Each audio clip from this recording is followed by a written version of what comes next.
morning, guys, and welcome back. And happy hump day. So, I know I've been procrastinating to do this video because I guess I was trying to gather my thoughts surrounding this topic. And I've also been relatively busy because I just started my pre-doc internship last week. So I've been kind of getting settled and getting acclimated to the agency in which I work for. And it's just a lot. You guys know how it is. There's a lot involved when starting a new job because I am on payroll. Yes, I'm moving on up in the world. And my official title within the agency is psychologist. So I feel good even though I'm not licensed yet. But I'm working there. We're getting there, right? So, and I actually got an email today with my first diagnostic assignment. Woohoo! So I'm about to start doing some diagnostic intakes. This is so exciting, you guys. Like, I just love progress. But anyway, so yeah, I've been busy with that, with work, my pre-doc internship, and also I am in the process of moving, guys. Yes, I've been in New York since April 1st, and I've been basically renting a shared space up here in Upper East Side. But I'm about to get my own apartment, so that is a whole full-time job by itself, like looking for another apartment, which I think I found a place. So, you know, I've been pretty much focused on that, but this has come across my desk, my email several times. Like, I've gotten this email from this one person several times. Like, I think this is the third time he's emailed me, and he was so generous when he sent the email this morning to say, you know, my apologies for sending this email over and over and over again. Can you address this topic? And he thought that it was some issues relating to his technical difficulties on his side, but really it's me. Like, I've been kind of procrastinating because I've been focused on other things, but we're gonna go ahead and get to this. So I'll read you guys the email that he sent, and we'll go from there, and I'll share my perspective on this. So he says, I've been an admirer and follower of your YouTube content for the past few months and thought that I would ask you a more personal question so that maybe you could one day make a video to elaborate. Now, when he opened the email with that, right, I thought that he was going to get personal. But as I read through the email, it doesn't really seem personal. I mean, it is my personal opinion. But outside of that, he doesn't really, like, invade my personal space, so to speak, right? He doesn't, like, cross over boundaries necessarily. So I'm wondering, like, how is it a personal question? Alright, so he says, I'm a white male, but I've kind of noticed that in regards to natural energy in social work settings. Natural energy. I guess he knows that I'm a naturalista. And, of course, I embrace positive energy. Actually, I embrace the balance of positive and negative energy because I just believe in equilibrium throughout our universe. I mean, no surprise, I am a Libra. He says, it seems to me that white men seem to gravitate towards being more submissive around black men, whether they will admit it or not. And the same is true for white women towards black females. Now, I've said this before in several of my other videos, that dynamic is something that happens like naturally, where when black people are in the same vicinity as white people, we're in the same space. This is what I've noticed. I've noticed that white people tend to take the more submissive role. Now, granted, yes, we have been conditioned as African Americans to comply, to submit to this hierarchy in our society of white supremacy. So that is also at the backdrop. But I think when you remove that layer of white supremacy from the minds of from our psyche, I think naturally the natural order of things is just black people are more dominant. And this is across different settings, whether it's personal or professional. He says, For instance, even at my former office job, there was this wonderful middle-aged black lady who was not in any professional position of power, yet seemed to have all of her white superiors and co-workers, especially the female ones, wrapped around her finger. Now, what I am wondering, because he did say that that was at his former job, so that's kind of probably what inspired him to ask me this, and also seeing that I kind of make videos relating to this topic of dominance and submission. Of course, I'm in the lifestyle of BDSM, which is a very intricate, dynamic lifestyle. And sometimes when people ask me like, oh, what is BDSM about? It's really hard to explain in a nutshell.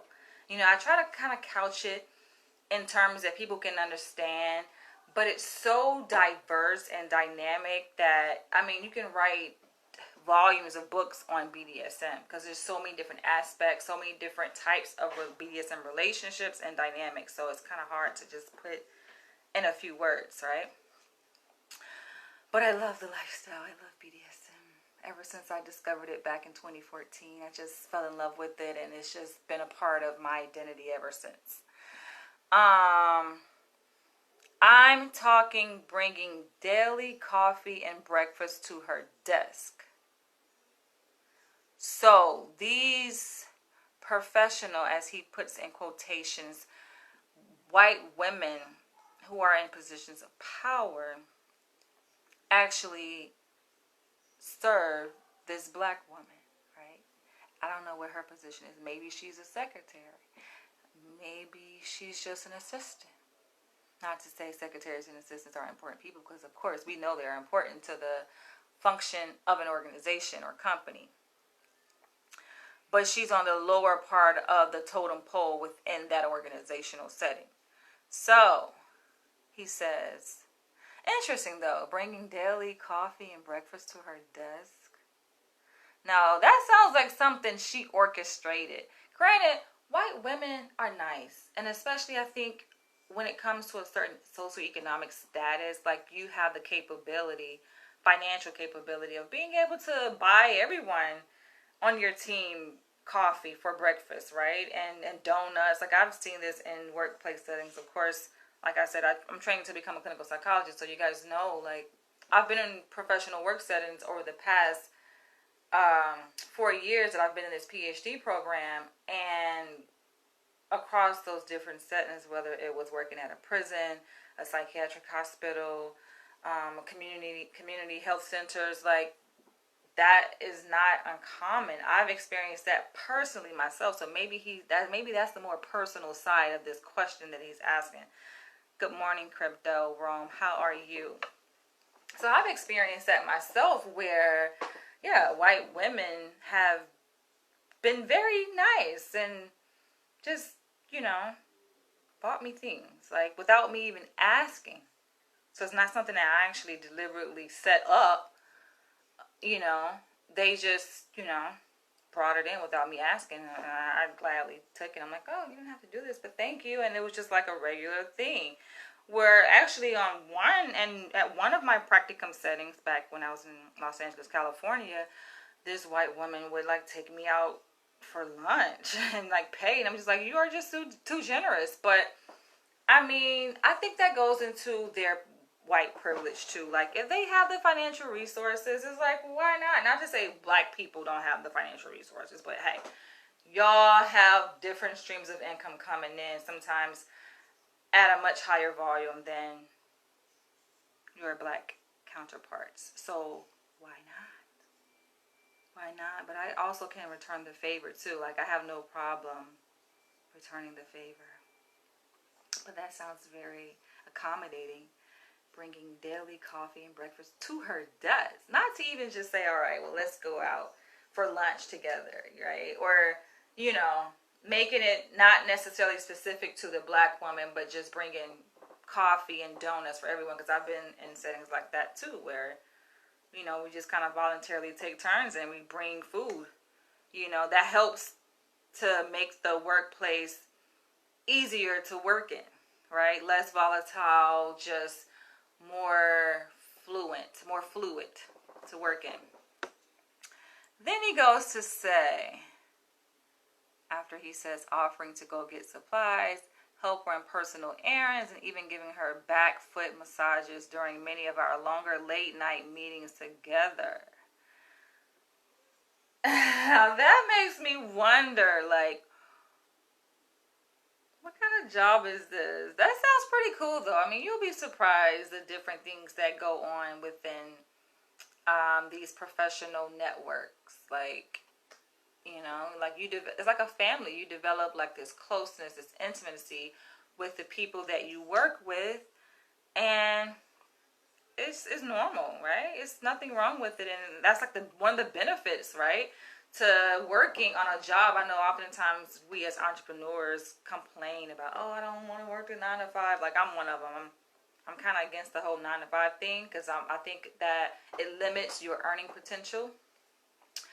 But there are benefits to having, you know, coworkers and people that you see on a day-to-day basis. You can just create these relationships with these people, and back foot massages during many of our late night meetings together. Late night meetings, though, is related to work. Like, who's giving somebody a foot massage at work? So sometimes I get these emails. I'm like, this has to be made up. But I don't know. This guy, he probably like threw that in there. I don't know. Who knows? But I did receive this email 3 times at least from this same person. He wanted me to talk about this topic, and I'm like, you know, let me go ahead and do it. I actually did this kind of impromptu today, this morning. So I was checking my email, in my Gmail account, and I'm reading through it. At first I thought, I was like, wait a minute, what? What is this? I read the subject. I was like, oh shit, because I've been getting so many emails given that I just started this new job, and I was wondering, like, okay, what's going on here? And then I'm reading. I was like, oh, I read this before like 2 times at least already. So I said, you know, let me go ahead and address this topic, because he's been asking me to talk about this over and over repeatedly. And it's something I'm interested in. So I told you guys, like, if there's a topic that interests you guys, feel free to send it to me via email. And I'll talk about it, as long as it's something that tickles my curiosity. It was crazy, and I just didn't understand it. I don't understand it either. That is kind of like, kind of caught a little bit too close for comfort, right?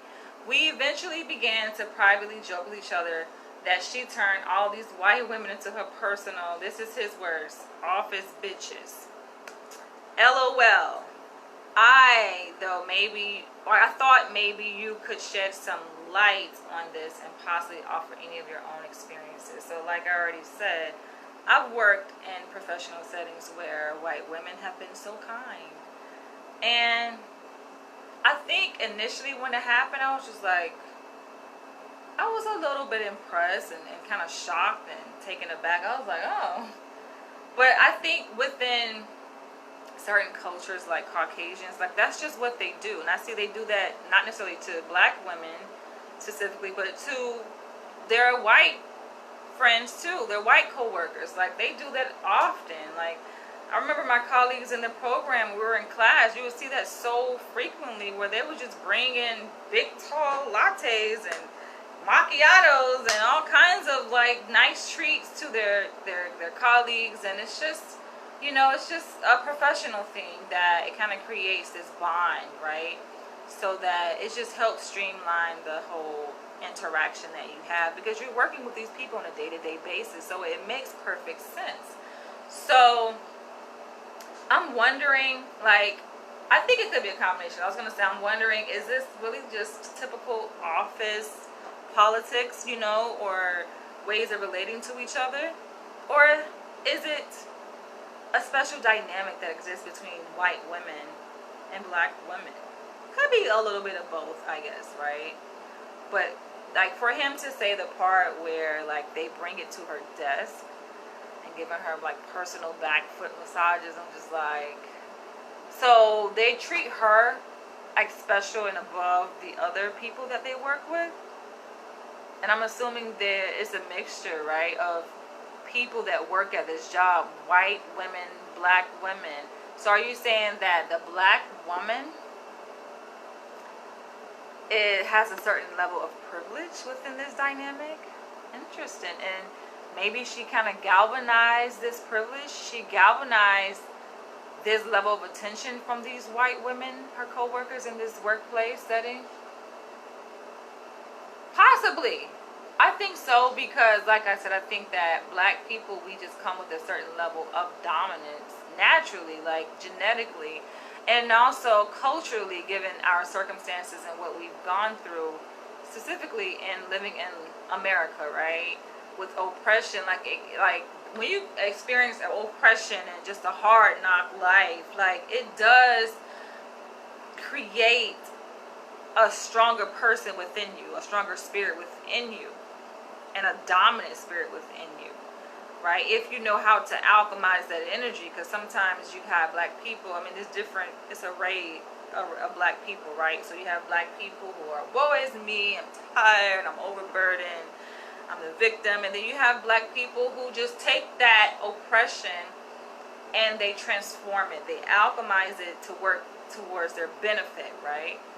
And it makes them stronger, it makes them a go-getter, more motivated, you know, knowing how to use what's around you to your advantage. Not to say you're necessarily a narcissist, but maybe an opportunist. You just know how to like use certain resources, because that's how you learn to adapt, right? So possibly this is a very interesting email that he sent, because I think that this probably occurs in many a workplace settings, because I've seen dynamics like this, like just walking down the street, because I'm very observant. I'm walking down the street and I see, like, you know, interracial professional relationships, right, between black women and white women, and you know, they're walking, and I ask myself sometimes, like, I wonder what that relationship is like. And you can tell it's professional because they're dressed in their work clothes and they have their work badges, and maybe they, you know, they're on their lunch break.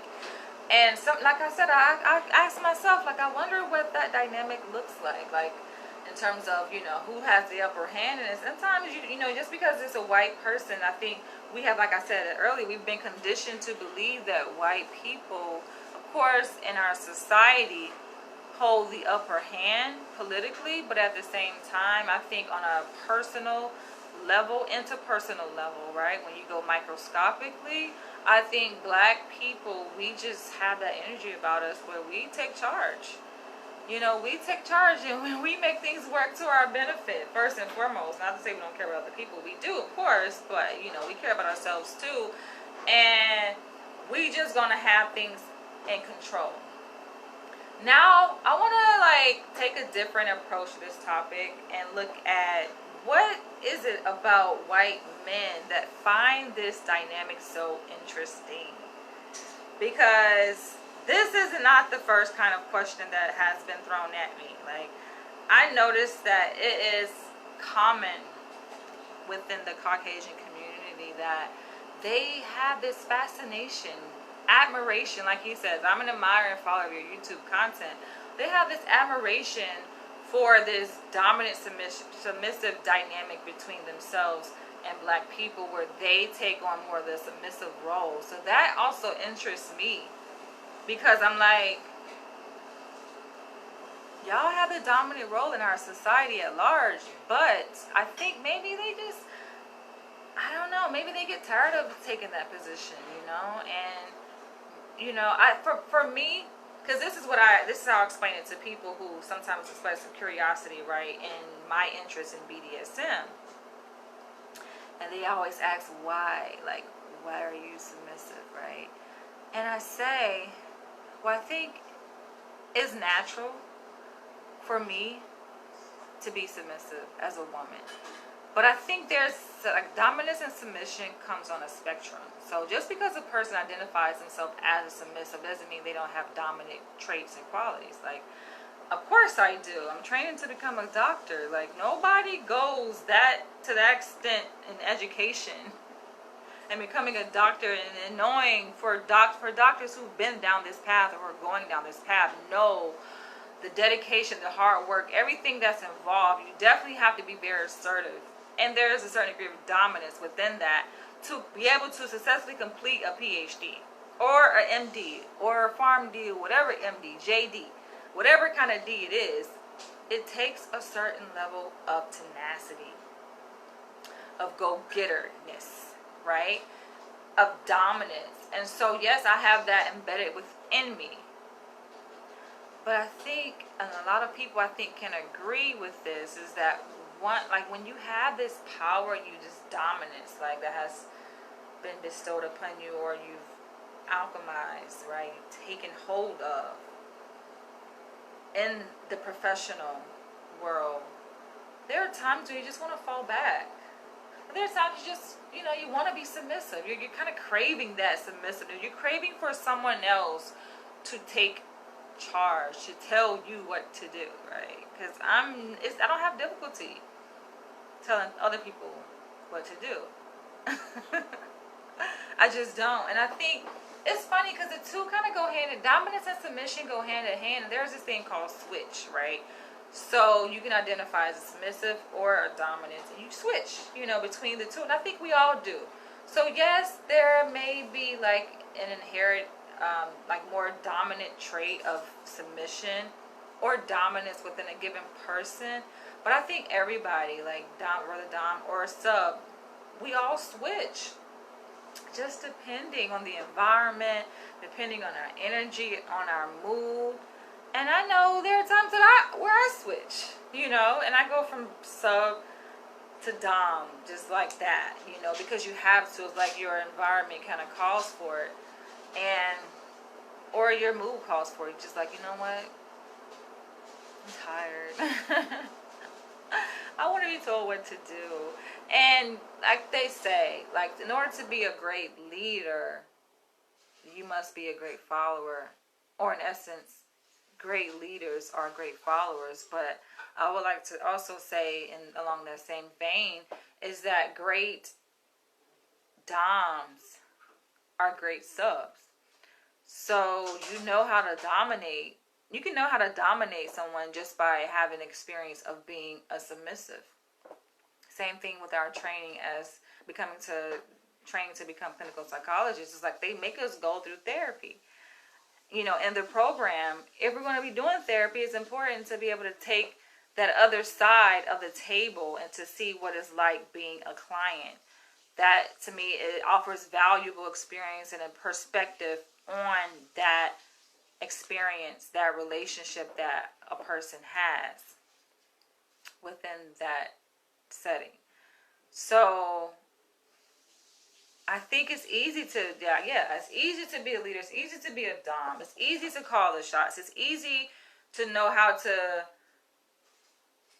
like arrange for the people who are in your close network, whether it's personal or professional, in this case professional. It's easy to be able to arrange for these different players to kind of come to serve you when you've been on the other side for so long, especially in society. And no surprise where you have, it's a trend with amongst black women. I mean, I think it's more of a minority because BDSM is still kind of part of the unknown world, right? But there is a certain niche group of black women who, of course, from a societal perspective, have been part of the oppressed group as African American women. And in order to kind of overcome that, right, and in order to, in a way, heal from it, because everybody has their way of healing and getting through things, right? They take a different approach. They flip sides and they become dominatrix. And then not only that, but they specifically target white men to dominate. And they make these white men serve them. And I'm not opposed to that. To be honest, I am not. I've seen it in social media. It's kind of rare. You'll see it. It'll come across your timeline maybe once every blue moon. But I've seen it, those situations. And I'm like impressed. I'm like, I like that, But when you look at the reactions of the general public, they're like, No, that's not what it is. Like, why? There's no excuse to date interracially, right? Just to claim that you are getting back at the oppressor or the slave master. But I'm like, well, that's their explanation, and that's what they're doing, and then they're having a good time at it. And it's between mutually consenting adults. Like, what is the harm in that? If anything, I think it's great for both people involved, white men and black women, because it is a part of the healing, I think.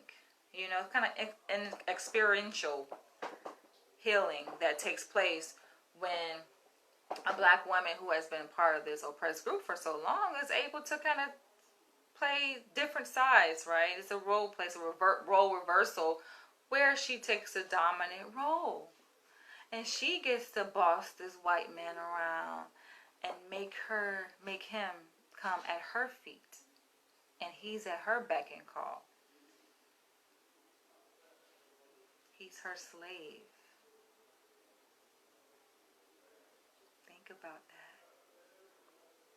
That gives her a sense of power.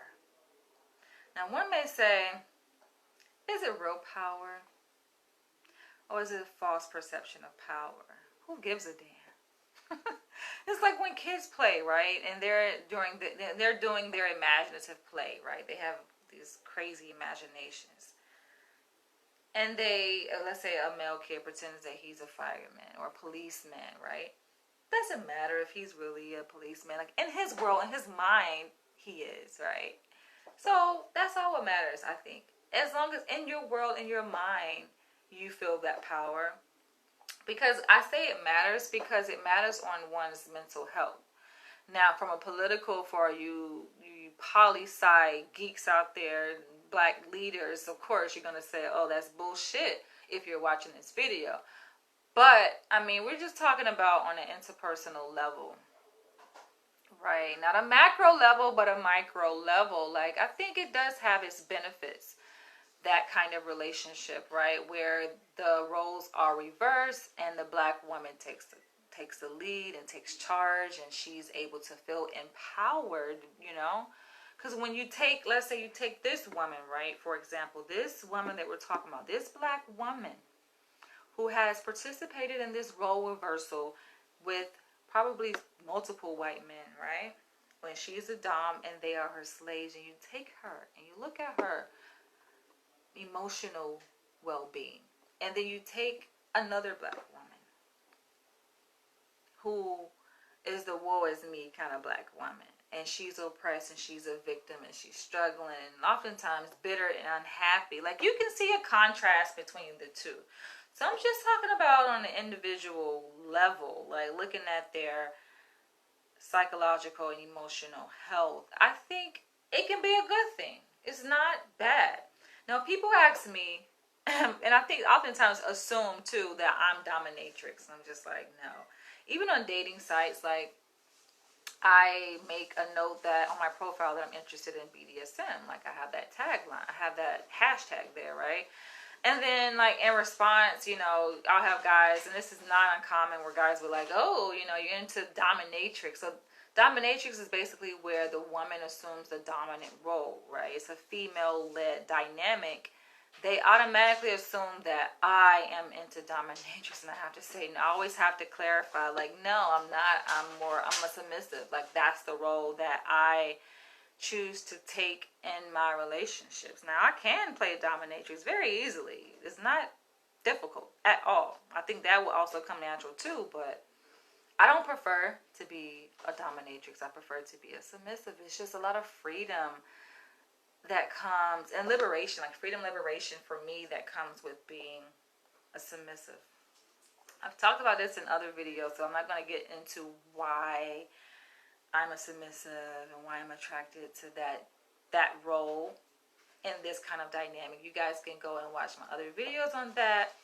But yeah, that's where I stand when it comes to that. So yeah, it's just, I have a curiosity, like you guys are curious to see, like, you know, or hear me talk about things like this dynamic, these white men. Like, And it also fascinates me when I receive emails like this, and even comments left on my videos where white men are just like, huh.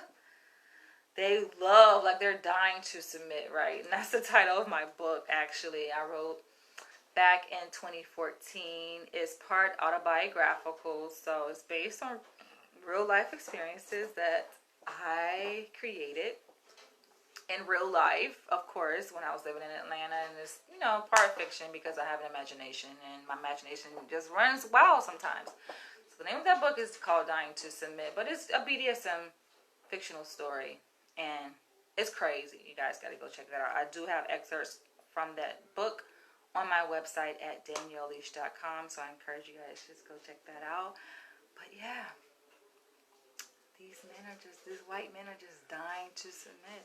And before I end this video, let me talk a little bit about submission, because submission, yes, they say submission is a gift. It's a gift to those who like to be in control, like to dominate, and those who are sadists, who like to, offer pain, and for women to receive this pain, or men, because men can be subs too. So yeah, submission is a gift, but also it's not only a gift to the other person, to the dom. I think submission is also a gift to the sub. Like, it's just a wonderful, oh my gosh, it's hard to put into words, like how good submission feels on the side of a sub who truly submits, and actually who has found the opportunity, because it's hard, you guys. I have to take a deep breath when I say this, because I think it's really more difficult than what the average person may think, in terms of finding a safe place, right? Or creating a safe space for a submissive to be able to submit to a dom. It's easier said than done. It's much easier said than done. Because it's a lot of factors that go into that safe space. For that safe space to even exist, there's a lot that must be in place. Some people just don't get it, and then you get into debates. I've gotten to many debates. I don't like debating. I like conversations, discussions, but I don't like heated debates necessarily, even though sometimes those can be very stimulating too.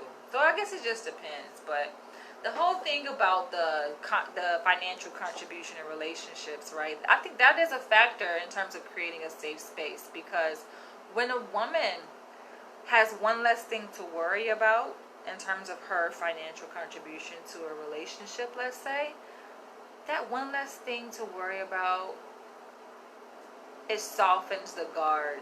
It softens the degree of stress, right? It makes it just easier for her to submit. I don't understand why men just don't understand that much, It just makes it easier. That's one less thing she has to work. Not to say she doesn't contribute anything, of course. Like, she's there for a reason. She brings something to the table. But in terms of having that added level of expectation and responsibility, not to say she doesn't work, because people get the two confused. So a woman can work, yes. But it's different when a woman is in a relationship where she is not expected to pay or contribute towards the bills, right? Versus when she is. When she's not expected to. She's still bringing in money and she's still contributing, but she's not expected to. See, that's the difference. She doesn't have that extra layer of responsibility.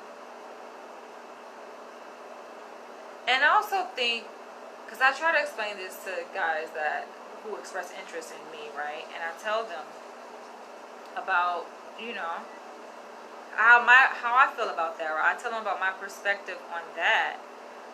And they just don't get it. In their mind, they automatically think, oh, gold digger, right? It's like their mind automatically makes that association, like the gold digger association. And I can understand why. But if I think when it comes to conversations, right, like, you have to listen to understand. Sometimes we get so easily triggered by certain buzzwords or phrases that we can't even really have a mature intellectual conversation because people quickly get triggered, right? And so then they're leading with their emotions, and they're not able to cognitively think and understand and analyze. And so when I say that, yes, I believe, a woman really should not have to contribute to the household, like financially. And what results from that, and also the reason why that she should not have to contribute, because she has all these 101 other jobs that she's doing, especially if she has children. She's bearing his child and taking care of the child. She's a homemaker and all of that. It makes sense. But from a man's perspective, this is a whole nother topic. He just doesn't get it, but it goes along the same lines of this dynamic between, the dom and the sub. Like, it's all connected. So I had to put that in there. But that's just my take on this. Like, it's very freeing. Like, that's what we're talking about. How freeing it is to be a sub. And how true doms, true alpha men, because I saw this post and I was just like, yes, you're preaching. It was a meme that said, real alpha men take care of their women. Point blank, period. There's no ifs, ands, buts about it. They take care of their women. A lot of men want to claim to be alpha, but you're not alpha if you don't have the capability of doing so, taking care of your partner. You got men that think that, especially men who have kids, they think that taking care of the child is just sufficient. No, you created a family. When you have a child, when you insert your penis into a woman and you fertilize that egg, you ejaculate sperm, and those sperm, or one of the sperm at least anyway, make it to the egg and fertilize that egg. You have created a family, not just a child. So in some men's mind, it's like, I have a child. No, you have a whole family. That goes into a whole nother situation too, where you got men with kids trying to talk to me. I don't have any kids, and I'm just like, I have like a certain kind of thing when it comes to men with kids, because I'm like, okay, you create a whole family there, and why aren't you with your family? That's how I look at it. Not that, I'll take care of my child, so I'm good as a man. No, if you're not with the mother of your child and taking care of her, then I consider you a failure. But that's just my personal opinion. Men, don't come attacking me. Do not come attacking me. But I'm just saying, though. So yeah, a lot of men want to wear that hat and say they're alpha. But I've seen alpha men. I know alpha men, and they have the wherewithal to be able to provide and take care of their family. They have that. And they're not relying on a woman's income for their survival. Because a lot of men, that's what they mean by 50-50, is that they are looking for the so-called helpmate. Helpmate in terms of paying the bills, right? It's just, you should be able to stand on your own 2 feet as a man. That's just my personal perspective. So yes, as a sub, I think that's one part of it. But also just being able to submit, being able to follow the direction of another person. Like, that turns me on. But I'm going to end this video here. I enjoyed talking about this topic. There may be a part 2 depending on the response I get from this video. But I want you guys to share your thoughts on what I've talked about here, what I've shared. I like when you guys share uninhibitedly. Like, just be honest, straight to the point. Let me know what you guys think, and I'll catch you guys later.